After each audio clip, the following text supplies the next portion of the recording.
of year for you. You don't really have anything else going on. So I know you just came here because you were like, that's a thing. So it was sweet of you guys to make us a thing. We can't help it. When we read a thing we love, we want to know how it was made. We want to be able to reverse engineer it.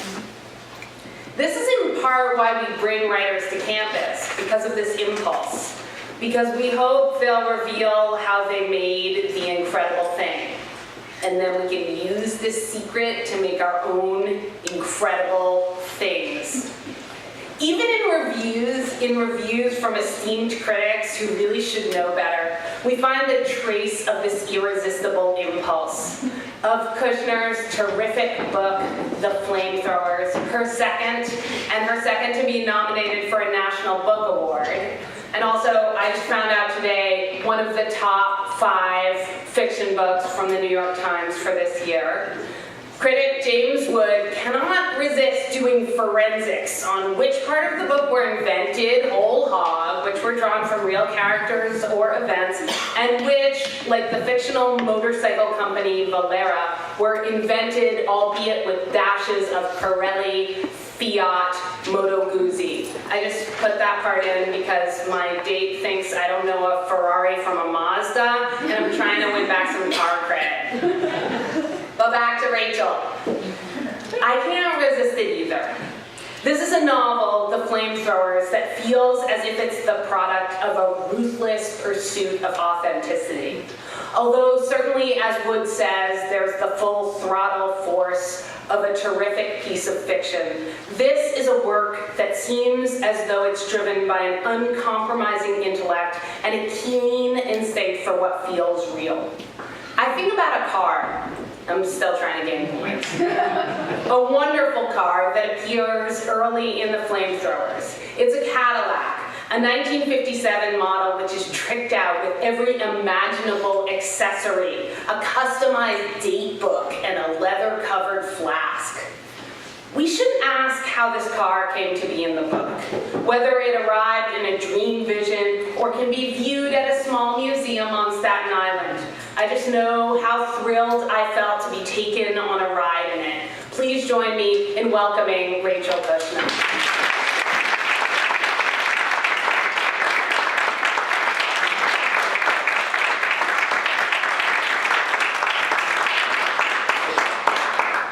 Thanks, that was such a great introduction. I'm so flattered. And insofar as Melanie's date, I think she doesn't know the difference between a Mazda and a Ferrari. I happen to know because they gave me a ride that he drives a Mazda. So I guess it benefits him to think that it's so much like a Ferrari that there's very little distinction. Can you guys all hear me okay? Thanks everyone for coming.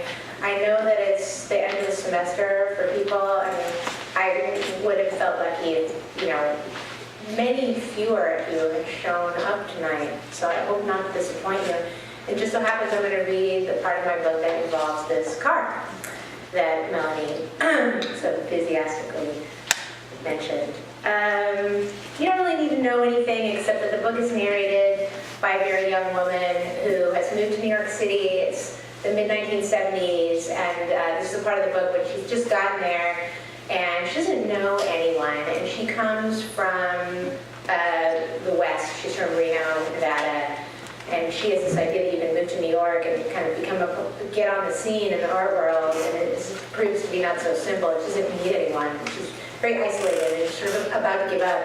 She's walking around one evening and meets these 2 people in a bar. So this is right after she encounters them, and their names are Thurman and Nadine, and they're slightly dissolute seeming people. This is my wife, the nasal man in elegant clothes said, as I sat down next to them at the bar. Nadine. He said it again, Nadine, and looked searchingly at her. She ignored him as if she were used to this audible pondering of her Nadine-ness in bars for the benefit of strangers. We were at a wedding, Nadine said, turning to me. They They asked us to leave. They asked Thurman to leave, I mean. But I don't like weddings anyway. They make my face hurt. That was how she spoke. Why did they want you to leave? I asked. But I could sense why. Something about their presence in an empty bar many levels below what the man's clothes might suggest. Because Thurman lay down in the grass, Nadine said, he started taking pictures of the sky, just blue sky, instead of the bride and groom. He'd had a few, too. I did not have a few, too. I was looking for something decent to photograph, something worth keeping, for posterity. Oh, posterity, Nadine said. Sure, great, if you can afford it. You could have just told Lester you didn't want to be the picture taker. There was a woman sitting in front of him on the bar. Excuse me. It's hard to see my own. There was a camera sitting in front of him on the bar, an expensive-looking Leica. You're a photographer, I asked him. Nope. He smiled, revealing a tar stain between his two front teeth. But the camera, I couldn't think of how to say it. You have a camera, but you aren't a photographer. I sensed he would only keep meandering away, like something you are trying to catch that continually evades your grasp. Better to say yes, Thurman said, and then disappoint people. I mean, really let them down. Lord knows you're good at that, Nadine said. I'm talking about building a reputation. So am I, she said. All I want, Thurman said, is for people to stop asking me to come to their weddings and funerals. I don't mind funerals, Nadine said, except when they buried my daddy in a purple casket. That was awful. She turned to me. Thurman knew my daddy? Daddy was a mentor to him? A teacher? A mentor, I repeated, hoping this might lead somewhere to some explanation of who she and Thurman were. Because they were someone or something, I was sure of it. Well, my daddy was I guess you could say pimp. Pimp is acceptable, I mean, now that he's dead. And you know what? People don't say procurer anymore. I thought of the narrow wingtips. Oh, sorry, this is a reference to something from before. I'll skip that. And my mother was a whore, so they got along perfect. Probably nothing was true, but I liked the challenge of trying to talk to them. I had spoken to so few people since arriving that it felt logical to interact in this manner. It was direct and also evasive, each in a way that made sense to me. May he rest in peace, Thurman said, a gentleman. I wanted to ask him for your hand in marriage. You were 14 and god damn, I just wanted to marry the pants off you. He grinned and showed the ugly stain on his teeth. But then there was no point, wasn't marrying to get in your pants since you were already allowing it. Not with me, that motherfucker you did marry later on. Nadine frowned. Do you want a purple casket, Thurman? Because Blossom might have one all picked out for you, with a copper millennial vault to preserve your... He got up, walked to the end of the bar, and aimed his camera at a sign above the register. Sorry, no credit. 3 or 4 drinks in, still, they hadn't asked me anything. But what interesting thing did I have to tell? I was content to listen to their stream of half reports on people I'd never heard of, stories I could not follow. One about a baby named Koch. This lady was nursing him, Nadine said, and then another lady, and you begin to think, wait a minute, whose baby is Koch? I don't know, who was his mother and who was a wet nurse? I'll make you a wet nurse, Thurman said as he grabbed Nadine and put his hand between her legs. She twisted away, and then she was prattling about a McDonald's she once went to in Mexico. I had been in a McDonald's commercial when I was in high school, and I thought, as Nadine spoke, that it might be a story I could share with them. McDonald's is supposed to be the same everywhere, right? Well, not in Mexico. They Mexicanize it. Hamburguesa con chile, no fries, just frijoles. I was with my ex, we were starving, and I was ready to eat beans. We're at the counter and find out we have no money. He lost his wallet. She went on about this ex, the revolution he had been fomenting that never took place and had led to their harsh and vagrant life in the mountains of northern Mexico, the hole in his pocket that his wallet wiggled through, leading to his inability to provide for her the most fundamental thing, a McDonald's hamburger. That was how she put it, that he couldn't provide even a hamburger. After which she left him and went to Hollywood, where the nightmare really began. A series of episodes and hard luck that involved rape, prostitution, and an addiction to Freon, the gas from the cooling element in refrigerators. What you get, Thurman said when she was finally finished, for marrying that motherfucker. I don't want to talk about him, and stop calling him that, would you? You brought him up. Only to tell her about the Mexican McDonald's. I was in a McDonald's commercial, I said. Oh, you're an actress. No, I just did the one thing. I was 16 and it was just something an ad our coach answered, and Thurman, she's an actress. Well, we did act, I guess, but that's not, they needed a girl who could ski, and so you're an actress and a skier. I never meet anyone who skis. Do you ski? I asked, only vaguely hopeful. Do I ski? No, honey. The commercial's director and crew had come to Mount Rose, where we trained. They talked to our coach and ended up choosing me and a racer named Lisa, a quiet girl no one really knew. There was a long day of takes and retakes. They wanted 2 girls with hair flying, snow bunnies on a brisk sunny afternoon. A week later, they flew us both to Los Angeles, to a strange McDonald's in the city of industry, where they only filmed commercials. It looked like a regular McDonald's, with cashiers in paper hats, a menu board, the plastic bench tables where Lisa and I sat across from each other and smiled as if we were friends, although we weren't. Each of us holding a hamburger in our fingers with hot lights on us in this fake restaurant that looked real, except they didn't serve customers. I tried to explain this to Nadine, but she kept interrupting me. When we finished shooting the ad, I flew home to Reno. Lisa was supposed to be on the flight, but she wasn't. She was 18, an adult, and I didn't wonder. She had apparently gone to a bar near the fake McDonald's in the city of industry.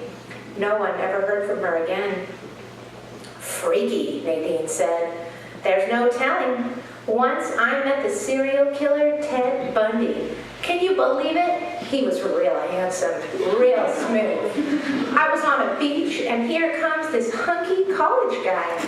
I was this close to ending up like that gal in the commercial with you. It hadn't occurred to me that Lisa had been murdered. I assumed she'd been impatient to meet her future and had just fled into it and never bothered to let anyone know where she was and what she was doing. The representative who paid me could not track her down. He called to ask if I knew anything, and I'd said no. I miss Los Angeles, Nadine said. Don't you? I was only there the one night, I said, in the city of industry, which isn't really Los Angeles, and so the way the palm trees shake around, she went on, and it sounds like rain, but everything is sun reflected on metal. I once went to a house in the Hollywood Hills that was a glass dome on a pole. Its elevator shaft belonged to a pervert bachelor, and he had peepholes everywhere. He was watching me in the toilet. Same guy drugged me without asking first. Angel dust. I was on roller skates, which presented a whole extra challenge.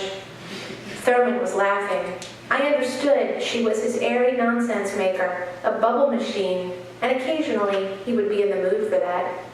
How the hell did you manage drugged on skates? He asked her. Like I said, there was an elevator. Anyhow, there's some use in being doped against your will. Before it happened, I didn't have my natural defenses. Some people don't get the whole boundaries thing until they've had their mind raped by another person. It helped me to establish some kind of minimum standard. She turned to me. Did you see Clute? Yes, I said. I did. I liked it, she said. He didn't. She gestured at Thurman. She wasn't curious what I thought of Clute. But that very film had been on my mind, this portrait of a woman who was alone and isolated in the dense and crowded city. In my empty apartment, I'd been thinking of the scenes where her phone rings. She answers, and no one is there. So, skipping ahead a little bit. Another friend of theirs has shown up, and the narrator doesn't catch his name, but is immediately interested in him. At some point, Thurman and Nadine decided we were going to another bar. You're coming? I asked their friend. I sensed his hesitation before he nodded sure. Under it, why not? There's nothing better to do. He left his motorcycle in front of the bar because it turned out Thurman had a car. Not just a car, but a car and driver. A mid-1950s black and brushed metal Cadillac Eldorado with a chauffeur who looked about 14 years old in a formal driver's jacket that was several sizes too large and white gloves also too large. I thought of the drivers on Mulberry. I said it was like Little Italy on a Sunday, but no one heard me, or they didn't care. We piled into the car with drinks in our hands. Nadine had picked hers up and carried it toward the bar's exit. And following behind, I thought, yes, of course, this is how it's done. Thurman paid our tab, and I was with them in a Cadillac Eldorado, heavy rocks glasses in our hands, damp cocktail napkins underneath, the ice in our glasses tinking as the car turned slow corners, honking so people would get out of our way, because we were important in that car. Me on their handsome friend's lap, our drinks going tink, tink. This is my favorite, the friend said, pulling a leather date book from a pocket in the door. It actually comes with the car, the 1957 Brome's own date book. And this, he said, pulling out a perfume bottle from a little cubby in the armrest. The Lanvin Cologne Atomizer with Arpege perfume. You could order this stuff at the GM dealership when these models were new. Thurman, what else is this thing loaded with? Beats me, Thurman said. Blossom was willed the car. It belonged to Lady Von Doyle. This Blossom had been mentioned several times now. I didn't ask who she was, who any of the people they mentioned were. I wanted to study the way they spoke, not interrupt the flow, be the person they had to stop and explain things to. Their friend reached back into the armrest and retrieved a leather-bound flask with a big GM symbol on it, opened it, and sniffed. Scotch, he said. This is true post-Calvinist delirium. Like the Jews at Sammy's Romanian, eating steaks that hang off the plates, a big pitcher of chicken schmaltz on the table. It's all about never going hungry again. He poured from the flask into our glasses. I felt the presence of his body as he leaned. I think Lady Von Doyle was Jewish, Nadine said. Thurman, wasn't she Jewish? The friend said that seemed about right for a Jew to drive a Cadillac. In a sense, he said, there is simply this axis, General Motors and Volkswagen. I myself have a VW Bug, a car we associate with Eugene McCarthy and flower power and not with Hitler, who created it. The VW doesn't make you think of Hitler and genocide. It's a breast on wheels, a puffy little dream. The Cadillac now, that's a different dream. Of the two, you'd expect the Cadillac would represent some unspeakable horror, crimes against humanity, etc. Look, here's the Brome powder puff, the lipstick case, the pill dispenser, the Evans pocket mirror. All that's missing is the Tiffany cocaine vial and a chrome-plated 44. Keep looking, Thurman said. Ha ha, right. But you would never be tempted to chrome a 44, Thurman. That's strictly for rednecks and off-duty cops.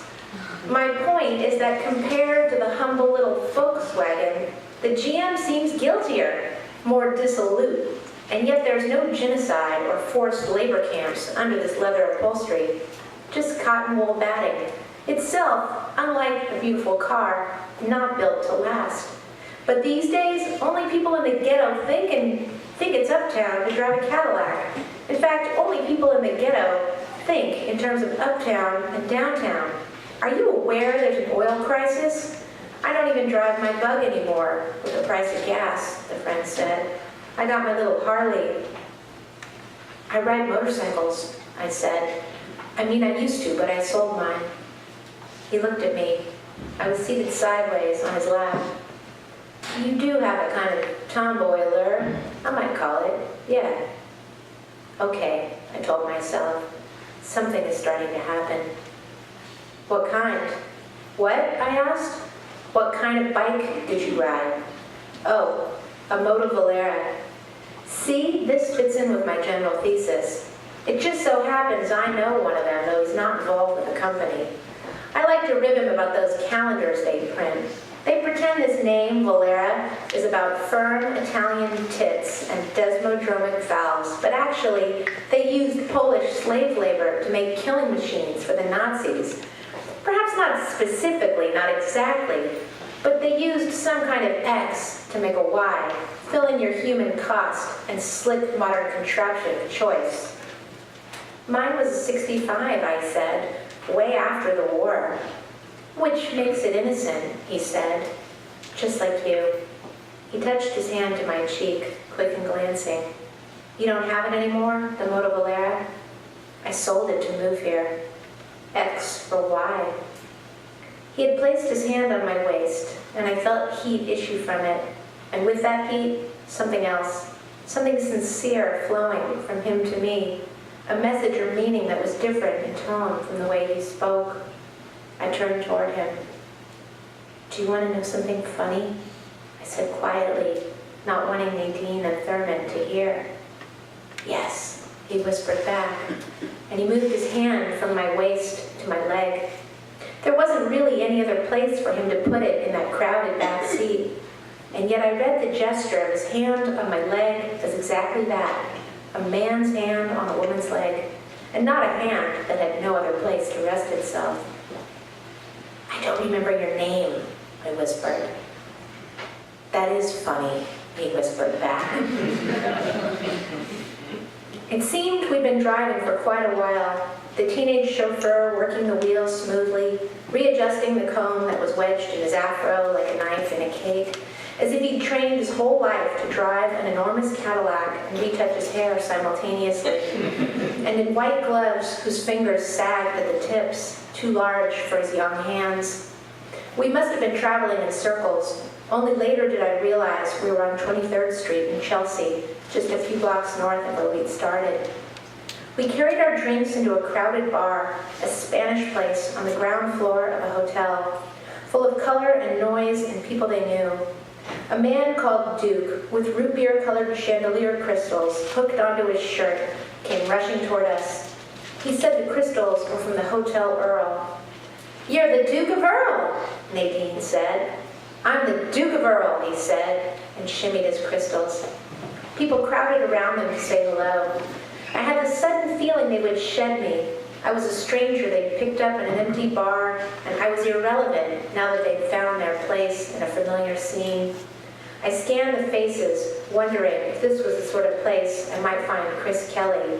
He's the one person whose phone number she has in New York. I wasn't completely sure I'd recognize him. Pale skin, dark hair over one eye. This might be a place he'd go to. I asked Thurman and Nadine's friend if he knew an artist named Chris Kelly. Who? He said, cupping his ear. I repeated the name. Oh, right, he said, sure, Chris. You know him? He's from Reno. I've been trying to find him. Chris the artist, right? It took me a moment to realize he was joking. As I did, I felt that he and his friends were unraveling any sense of order I was trying to build, and yet strangely, I felt that he and his friends were possibly my only chance to ravel my life into something. He steered us to an empty booth. I slid in next to him. The Duke of Earl joined us. We ordered drinks, and the friend punched in selections on the remote jukebox console. Roy Orbison's voice entered the room like a floating silk ribbon. "My mother had his records," I said to the friend. "Your mother had good taste, Reno. That voice. And the hair. Black as melted down record vinyl." Someone passed the Duke a big bottle of soap solution, and he and Nadine took turns dragging on their cigarettes and then blowing huge organ-shaped bubbles. The bubbles were filled with milk-white smoke from their cigarettes, quivering and luminous, floating downward as Thurman photographed them. The next table over wanted the soap. The Duke blew one final bubble of plain lung air. It was clear and shiny, and everyone watched as it drifted and sank, popping to nothing on the edge of our table. "You chose this, didn't you?" Thurman said to their friend as a new song came on. It was Green Onions by Booker T and the MGs. "It's still a good song," the friend said, "even if it was stuck in my head for almost a decade." He turned to me and said he'd been in jail. Not a decade, just 30 days. I asked what for. He said for transporting a woman across state lines, and Nadine erupted in laughter. I smiled but had no sense of the coordinates of what was funny and why. "The Mann Act," he said. "Impure intent. What is impure intent?" I did some time. And then I was free, but my head was jailed in this song, so it was like I did a lot more time. He hummed along with Green Onions, nodding his head. At first, it wasn't so bad. Green Onions was this special secret, something I was hiding, like a pizza cutter up my sleeve. I was pulling one over on them, jamming out Green Onions while my fellow inmates were getting their cold shower, eating their pimento loaf, reading letters from women who wanted husbands on a short leash, a really short leash. The men wrote back to these lonely women and did push-ups and waited for the women to come a-courting on Visitors' Day with their fried chickens and their plucked eyebrows. He had helped the other inmates write their letters to the women. "Reach out to your loved ones, 39 cents, a sign in the common room said. You got an envelope, paper, and a stamp. These guys would be working away with a little pencil, like they give you for writing down call numbers at the library. How do you spell pussy? They'd ask. How do you spell breasts? Does penis have an I in it? What was the pizza cutter for? Nadine asked. For cutting pizza, sweet Nadine. He gave her a puppy dog smile. When I got out, I thought, okay, unlike a lot of my friends, I know what the inside of a prison is like. Most people don't even know what the outside of a prison is like. They're kept so out of sight, you only know signs on the highway warning you not to pick up pictures. While I know about confinement and boredom and midnight fire drills, amplified orders banging around the prison yard like the evening prayer call from the mosques on Atlantic Avenue. I know pimento loaf, powdered eggs, riots, the experience of being hosed down with bleach and disinfectant like a garbage can. I know a neurotics of necessity. Oh, maybe, the Duke of Earl said. There's something in that. You think you're one way, strictly into women, but it turns out you're strictly into making do. I am going to melt, the Duke said. Just puddle right in this booth. I had no idea. I don't want to disappoint you, Duke, the friend said, but I'd have to be in prison, and I don't plan on going back. His arm was around me. I was in the stream that had moved around me since I'd arrived. It had moved around me and not let me in, and suddenly here I was, at this table, plunged into a world, everything moving swiftly, but not passing me by. When you get released, they dump you in Queens Plaza at 4 a.m. Guys are darting in and out of the donut shop, wedded in some deep way to prison cafeteria code, drinking coffee, holding a donut in a greasy bag like they've got a bomb, strutting, but unsure who they're strutting for. Now that there's no guard, no warden, no cellmate, they are just random dudes in Queens Plaza, wonderfully, horribly free. That same hour of the night, women and children line up in Midtown to get bussed out to Rikers for Visitors' Day. Buses letting out felons here, collecting visiting day passengers there, while most people are sleeping. The prisons must stay hidden geographically, and hidden in time, too. After I got out, he said, I was incredibly happy. Freedom after confinement is different from plain freedom, which can sometimes be its own sort of prison. The problem was green onions. Weeks turned to months, and it hung around. That surging rhythm was always in my head, and I mean always. He hummed it. It woke me up in the middle of the night, like someone had turned the volume, and there I was, lying in the dark, listening to the tweedling Green Onions organ riff, waiting for the guitar parts to cut in, stuck inside its driving rhythm, this groovy song boring out the canals of my brain. It was so unfair, because I had paid my debt to society. Green Onions came on again, for I think the third time, and it felt to me that the whole room was conspiring in some kind of hoax. The friend hummed enthusiastically. If you had to hear it for 10 whole years, I said, smiling, figuring if I laughed openly, he would stop putting me on. How can you stand to listen to it now? Because you have to know your enemies, he said. How can you fight if you don't know what you're up against? Who are your enemies? I said I didn't know. See? Exactly. Later we danced. My arms were around his neck. I had not kissed him, but knew I would, and he knew that I knew. And there was a kind of mutual joy in this slide into inevitability. Never mind that I didn't know his name, or if anything he said was true. You're pretty, he said, brushing my hair away from my face. How did you find people in New York City? I hadn't known this would be how. You put your face on cake boxes, he said. I smiled. Until you show that gap between your teeth. Jesus. It sort of ruins your cake box appeal, but actually, it enhances a different sort of appeal.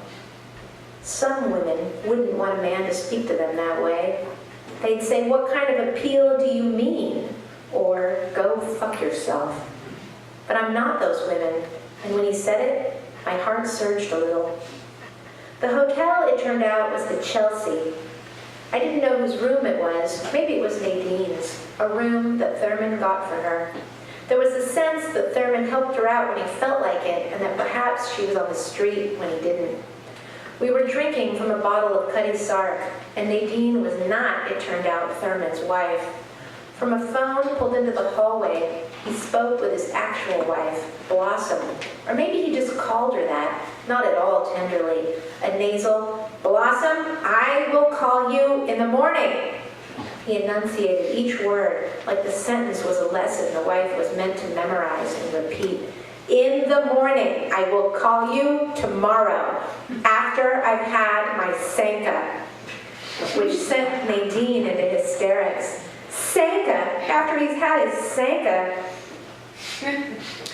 After he got off the phone, Thurman seemed energized by a new wildness, as if the compromise of the call had to be undone with behavior that Blossom, wherever she was, might not approve of. He put on a Bo Diddley record with the volume turned all the way up, and when it began to skip, he pulled it from the turntable and threw it out the window.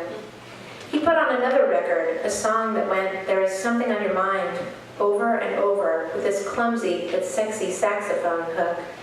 At the friend's suggestion, I danced with Thurman. He smelled like aftershave and cigarettes and hair tonic. There was something synthetic and unnatural about him, the way his hair formed a perfect wave, and the crispness of his fitted suit, clothing that kept him who he was, a person of some kind of privilege through whatever degraded environment or level of drunkenness. The friend was dancing with Nadine. Her arms were slung around his neck, her strawberry hair over his shoulder. She pressed her hips against him, and he pressed back. Watching their bodies make contact, I wished we could trade partners. Well, look at that, Thurman said. Take your eye off her for just a minute. I felt him fumble for something in his suit jacket. Nadine and their friend turned as a unit, slowly one way and then the other. Before I understood what it was Thurman had retrieved from his pocket, something body-warmed and heavy, he was aiming it at them, at the friend Nadine, who danced to the slow rhythm of the song, pressed together and unaware. I heard it click. He was pointing it at them. A deafening bang ripped through me. The friend laughed and asked for the gun, and Thurman tossed it in his direction. The friend opened it and took out the bullets and inspected them. "Blanks," he said, and gave it back to Thurman. He grabbed Nadine by the neck in mock violence and stroked the front of her dress up and down with the gun barrel. It seemed a stupid and ridiculous gesture, but she took it seriously and even moaned a little like it turned her on. I remembered my cousins Scott and Andy saying blanks could kill a person. Thurman put the gun in a cabinet and brought out a new bottle of Cutty Sark. He poured us fresh drinks and then played Will the Circle Be Unbroken on the little electric piano that was in the room. Later, he barged into the bathroom while Nadine was peeing. For some reason, not in the toilet, but in the bathtub. He looked at her, sitting on the edge of the tub with her mini dress hoisted up. "You know what I love more than anything?" he said. "What?" she asked with quiet reverence, as if the whole evening had been a ritual enacted to arrive at this moment when Thurman would finally tell her what he really loved. "I love crazy little girls." He grabbed her and hoisted her over his shoulder, her underpants still around her ankles, carried her into the bedroom, and shut the door. "You know what they do?" the friend said. "They shoot each other with that gun. In the crotch. Bang, pow. It makes your eardrums feel ripped in half the next day." "Isn't that dangerous?" I asked. "Of course, that's why they do it." The gun went off. Nadine shrieked with laughter. The telephone in the room began ringing. The friend and I sat quietly, either waiting for the next gunshot, or for the phone to stop ringing, or for something else. "Hey," he said. "Hey, Reno, come here." But I was already right next to him. I'll stop there.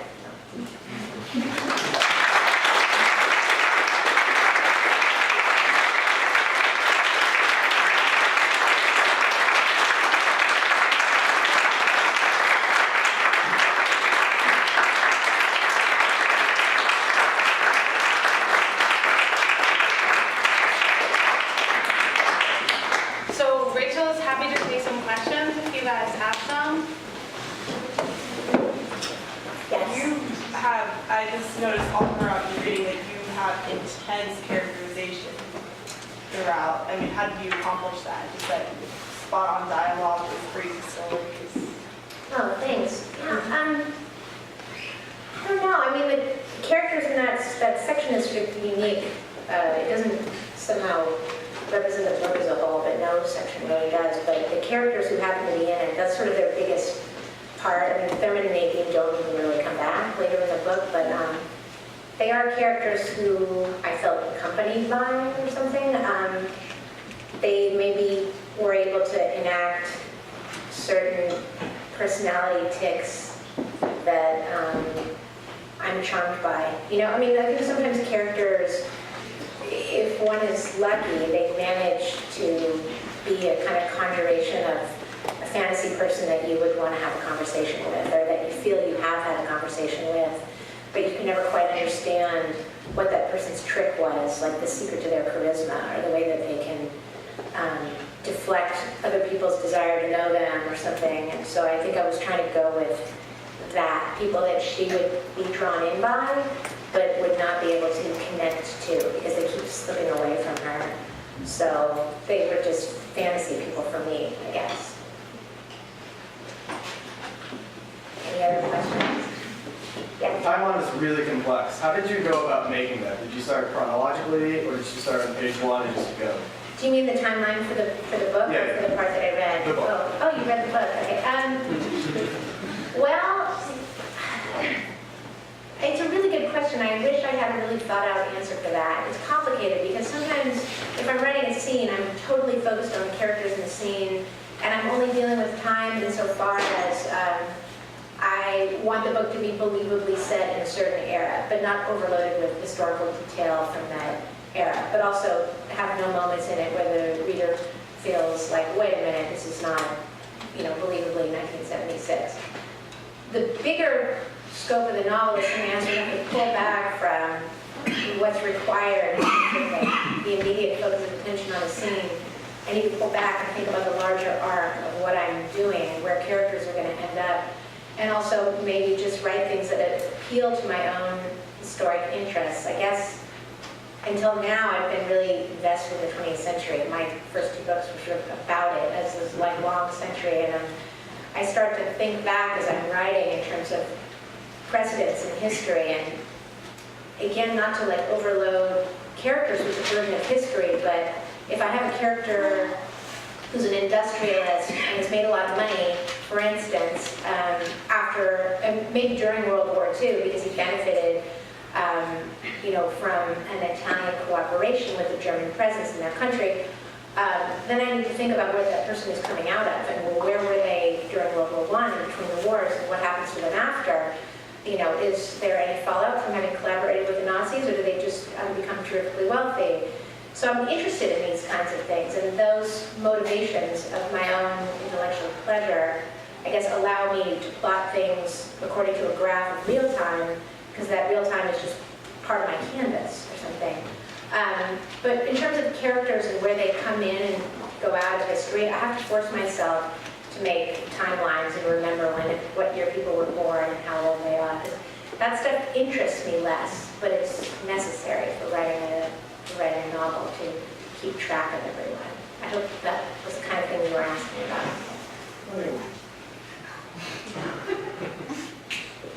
In the back, I see a hand. Yes. Hi, I think you've already kind of answered this from both their questions, but when you write your books, do you kind of go with the flow and let the book shape or form itself, or do you plan? Or if it's a combination of both, to what degree do you plan, and to what degree do you just let the book create itself?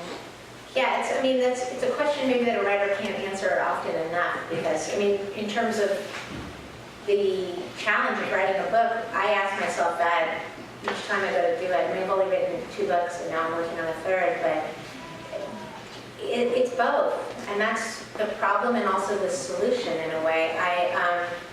I feel like I need to be free to let myself write and have fun and let things happen, because for me anyway, and I'm sure this is true for a lot of writers, literature generally, you're creating opportunities for your unconscious to speak through you in a way, hopefully, and ideally, that's smarter than you are. At least for me, I want the writing to reflect back to me in a way I didn't know myself until I started to write the thing I'm writing.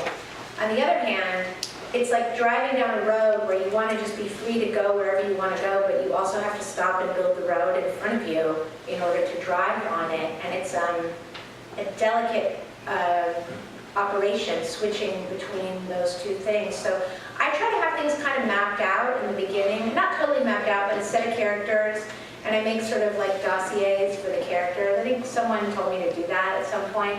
And some writers go way overboard with that. I don't at all, because I'm really only interested in character insofar as the voice and actions of a character have like a tone or a sensibility that interests me. I don't need to know their whole life story, because I'm not that interested in psychologization and, oh, this person is this way because this incident happened to them when they were 8, etc. So I don't do like the whole backstory, but enough to get me going.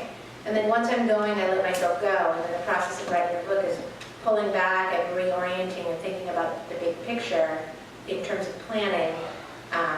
But sometimes at a certain point, the planning is dictated by this freedom of writing. So I want to end up in a place I didn't predict at all when I set out to write the book. Otherwise, it just wouldn't be that interesting for me. Yes? What sparked your inspiration to write the book? I'm sorry, what sparked my inspiration To write to write that book? Yeah, what got you started? Well,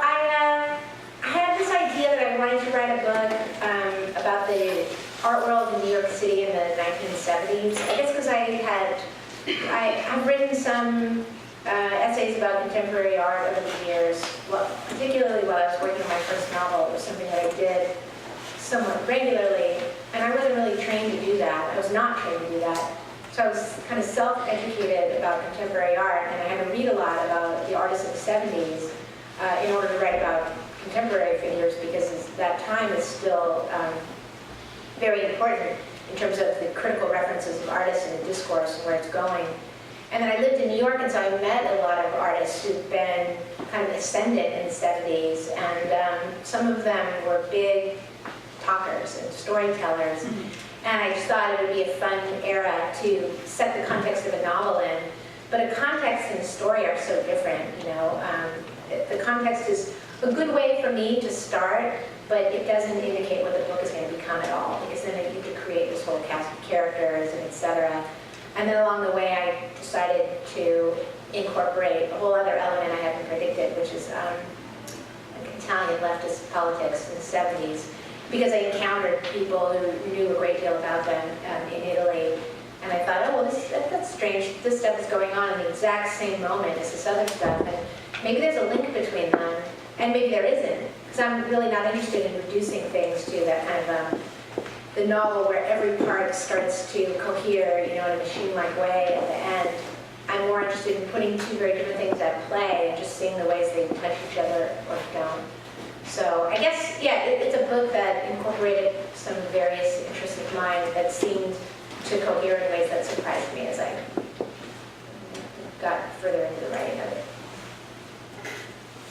Any other questions? Jody, yes. Can you talk a little bit about the main character, the narrator?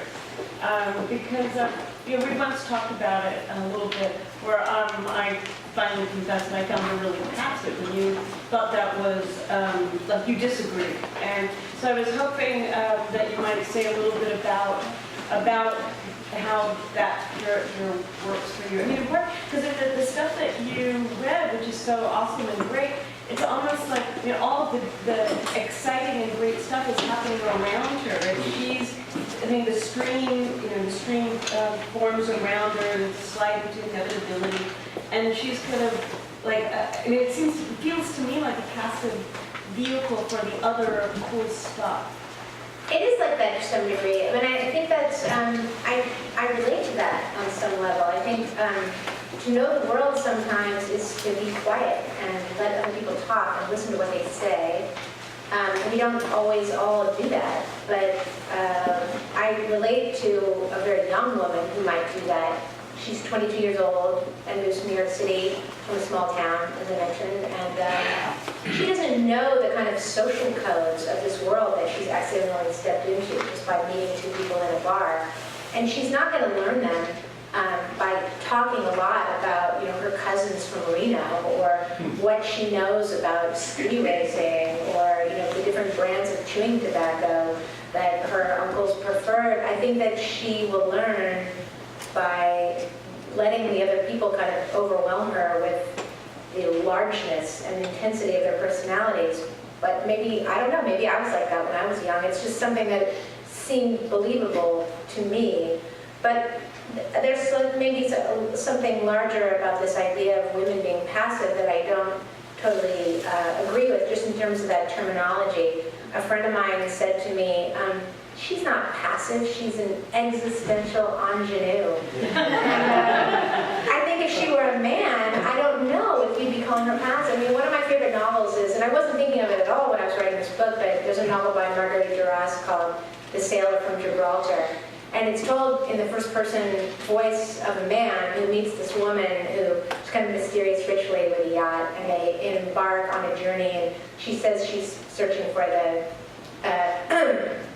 Tiddler, the sailor. It turns out he doesn't exist, and this guy is just kind of going along with her for the ride everywhere. And I've never heard anyone say that the narrator was passive. It's more like, and I can't speak for Jody, but I think sometimes people are frustrated to see a woman not act and not say, and not have so-called agency. But I think for this book, not maybe generally, but in this one discrete project, I was interested more in someone who lets things happen to her, because I think that that is a form of kind of bravery, I guess, to subject yourself to the world and to the people in it, and to see what those two things have in store for you, rather than driving everything. I'm sort of less invested in central narrators who do a lot. But I'm a less plotted sort of writer. And if you write from the perspective of a narrator who is an actor, who's constantly involved in conflict and creating and driving the plot, then plot is a primary concern. And I'm more interested in the textures and tonalities of voices. Yeah, Yes. she seems to me very brave. I mean, she's in a world where things are taking place that are unexpected, and she just, like being out on an ice floe, and another piece of ice goes by, and she steps on it to see where that goes. She has no idea where she's going, Yeah. but she keeps taking a new step. She seems very brave. Oh, well, I'm glad you think so. Yes. You talked about being quiet and listening to others. Did you have more fun writing your narrator's thoughts on the characters you created, like Nadine and Thurman? Like including the narrator's thoughts on them? No, did you have more fun writing the thoughts of the narrator on the characters you created, or having the characters dialogue around the characters? Oh, that's a good question. Well, I guess both. They come part and parcel with one another, because the whole book is filtered through her voice and her perspective. But I do sometimes like it when the dialogue runs away from the narrator. There's a point later in the book where one character tells a story that lasts for 30 pages, basically.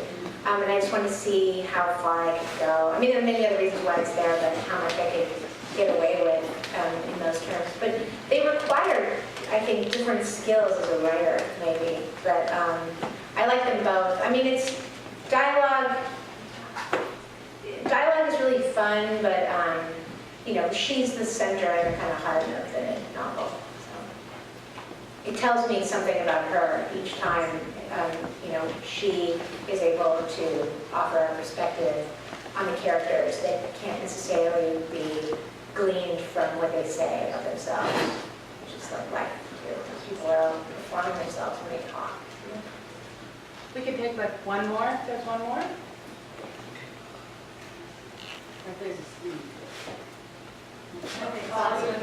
You mentioned earlier that you write a lot of things in your head before you write them down on the page, and I'm wondering if you've always done that, and if how that affects what you write.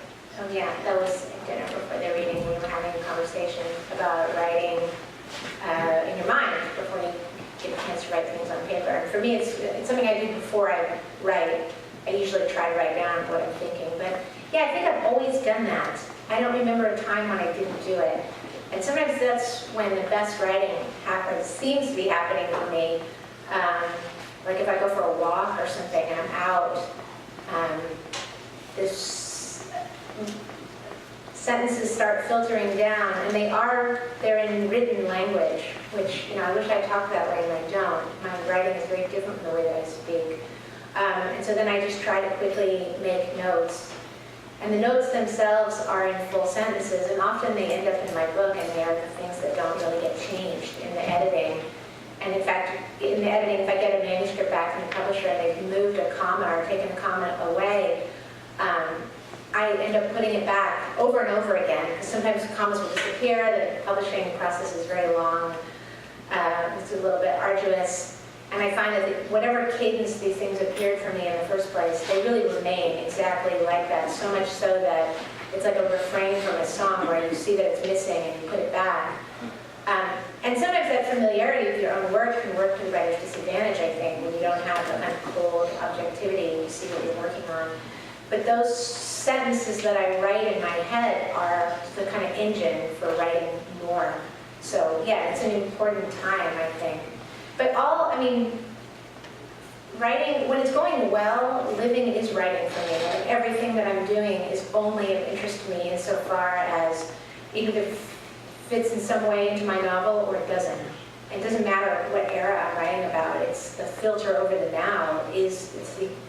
the big experience of life is just the book that I'm working on, so it's constantly in my head. Well, you guys, I know you want to get the book now, if you don't already have it, it's right over there, and I think you'd be willing to sign. I'd be happy to. Yeah. So thank you all so much for coming in, thank you so much for reading.